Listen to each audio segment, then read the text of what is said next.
Man, there's a lot of them. We might have to start going up front and leaving them in here. Matthew chapter 14, if you would. Good to see you all this morning. Good to see your smiling faces. See you here. You can tell that Oklahomans are eager for winter to be over already whenever my son-in-law comes to church in shorts. And it's only 55 degrees. Matthew chapter 14. Only in Oklahoma will one person have a heavy sweater on and another person have shorts. How many of you have ever hit disappointment in your life? Had something that just threw you off your game, or maybe you just felt like, it just hit you in the gut, and you had that big sinking feeling, and you just, and you felt that way for a while? We're going to talk a little bit about that today. Matthew chapter 14 and verse 22. It says, immediately Jesus made his disciples get into the boat and go before him to the other side, while he sent the multitude away. And when he had sent the multitude away, he went up to the mountain by himself to pray. Now when evening came, he was alone. Before we go any further, I want to point something out here. This is Jesus that went up to the mountain to pray alone. Now, who is Jesus? He's the Son of God.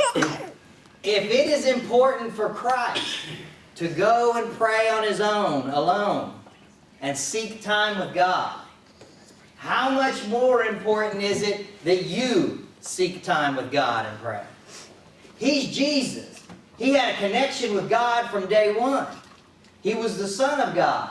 The Bible says that they were one and that you could not separate them. But yet it was so important while he was in the flesh that he had communication with God and prayed, that he went up and went alone. It says, the Bible says, he sent all the disciples and all the multitude of the crowd away, and he went somewhere by himself to pray. Now stop real quick and just think about this. If it's that important for Christ to do this, when was the last time you did it? When was the last time you got alone? People laugh about it sometimes, but when was the last time you just got alone in that little closet in your house or something? Or you shut your bedroom door, and you turned the TVs off, and the radios off, and you turned your cell phone off, and you just got alone somewhere, and you just prayed. If it was important for Christ to get alone and pray, just think how much more important it is for us to be alone and pray. To get that time to where, a lot of people think of prayer as when they talk. But you know what the most important part of prayer is? Listening. As Christians, sometimes we want to do this too much. You know the old saying, you have 2 ears and 1 mouth, so you should listen twice as much as you talk? Sometimes we need to get alone with God and we just need to pray and we just need to listen. Greg was over here shaking his head at Courtney saying, yes, you need to listen more. But Greg is probably the other way around. I don't know. We need to listen more than we speak.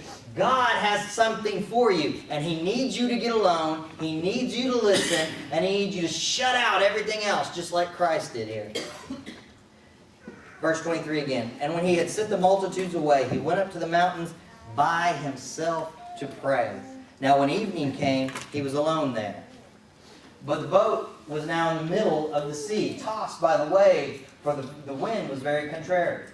Now in the 4th watch of the night, Jesus went to them, walking on the sea. Now, first off, everybody's heard this passage. Everybody knows about Christ walking on the ocean. Anything I'm about to read is not top secret. Everybody knows it, right? But just think for a minute how cool it would be to walk on the ocean. Anybody in here like to fish? I do. Dustin likes to fish, but unfortunately, he inherited my fishing genes, which are lousy. That's my dad's fault, by the way. I agree. I couldn't catch fish if you handed them to me, but I don't mind going out there wasting time once in a while and doing it. How handy would it be to be able to walk out to the best fishing place on the ocean, or on the pond, or on the lake? How handy would it be able to be just to walk across the water? Here's Christ. The Bible says it like it's nothing big. He just walked across the water. In other words, he went where he was needed. He knew what was about to happen in the boat. And he went where he was needed. Christ is where Christ needs to be. Doesn't matter whether it's water or a big ocean or big mountains. Christ is not going to be separated from His people. He is where He needs to be. It would be really cool for us if we had that same type of ability. But it's really cool that we serve a God who has that ability. He is where He needs to be. The problem is He knew that if you let all of us walk on water, none of us would show up to church on Sunday because we'd be fishing. So we'd be looking for the biggest fish. He says, now in the fourth watch of the night, Jesus went to them walking on the sea. And when the disciples saw Him walking on the sea, they were troubled, saying, it is a ghost.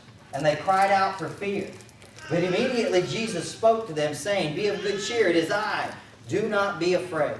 And Peter answered and said to Him, Lord, if it is You, command me to come to You on the water. So He said, come. And when Peter had come down out of the boat, he walked on the water to go to Jesus.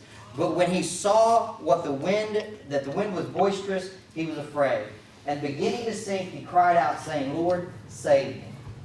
And immediately Jesus stretched out His hand and caught him and said to him, O you of little faith, why do you doubt?